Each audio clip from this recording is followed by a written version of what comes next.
Hello à tout le monde, j'espère que vous allez bien.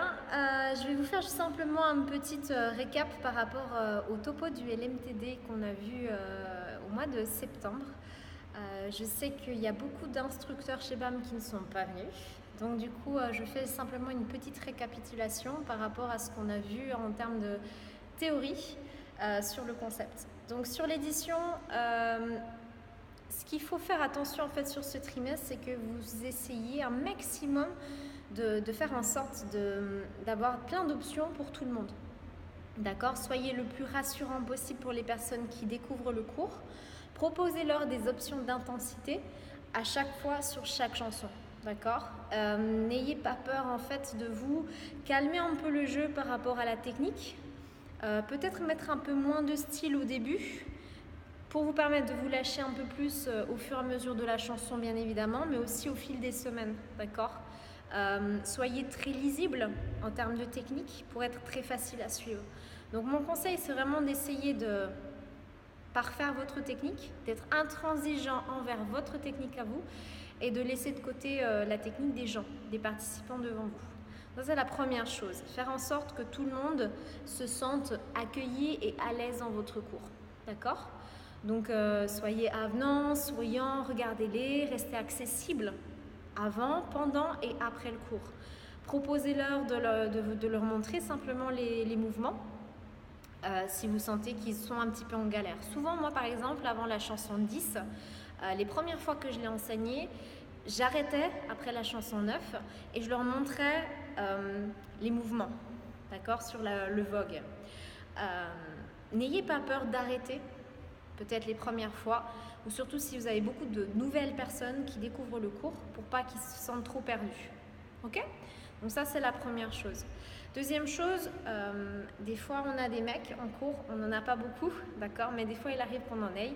Donc là aussi, jouez un peu sur les styles, proposez-leur toujours des options, mais il y a des chansons où on peut se permettre de proposer des options parce qu'elles y sont d'office. La chanson 3 typiquement, où on a une version mec, une version fille, mettez-le en avant. Ah, les mecs, c'est votre moment maintenant. Montrez-moi comment vous pouvez un peu rouler des mécaniques, ou peu importe, d'accord ? Donc mettez en avant le côté un peu masculin, proposez systématiquement des mouvements qui sont un petit peu moins féminins sur certaines chansons très typées, d'accord ? Mais n'ayez pas peur d'exagérer. Dans la chanson 10, le côté vogue, le côté drag queen, mettez-le en avant. Même les mecs doivent réussir à le faire et il n'est pas peur en fait de le faire. Et je vous assure que ça fonctionne super bien. J'ai des filles, des adhérentes qui sont assez, pas garçons manqués, mais presque. Et elles se prêtent au jeu de se lâcher, d'avoir un côté un peu diva. Et elles s'éclatent en fin de compte. Ouais. Donc ça, c'est la deuxième chose. Au-delà de votre personnalité à vous, de rester accessible et compagnie, ça c'est une chose hyper importante en Shebam. Et c'est vraiment de créer une fête. Il y a plein de chansons, c'est des chansons super connues qu'on entend à la radio tout le temps. Donc essayez d'apprendre les paroles, essayez d'apprendre les refrains, faites-les chanter. Je vous assure qu'il y a des chansons types où elles vont chanter. Listen to Your Heart, c'est une chanson qui chante à fond. Et puis Shut Up and Dance, celle-ci aussi. Ça, c'est la chanson que mes adhérentes, au début, c'était vraiment la chanson que moi, je redoutais un peu. Parce que je me suis dit, oh là là, elle est super old school. En plus, en termes de mouvement, voilà, il n'y a pas forcément grand-chose. Enfin, c'est pas à la base ce que j'aime. Et en fait, finalement, cette chanson-là et la chanson 10, c'est les chansons que j'adore. J'adore vraiment. La chanson 5 également, où il n'y a pas besoin de dire grand-chose et juste jouer un peu sur la musique et sur le style. C'est ok pour ça ?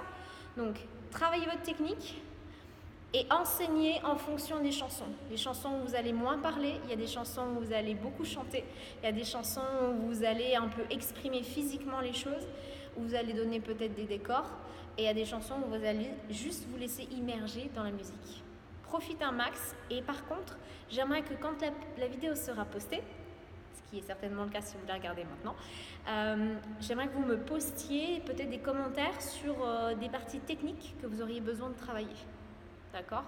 N'hésitez pas à me dire, voilà, sur telle chanson, je n'arrive pas trop à faire l'exercice, et je pourrais toujours vous faire une petite vidéo qui expliquera, qui décomposera le mouvement ou qui vous permettra de mieux ressentir la musique et le mouvement ensemble.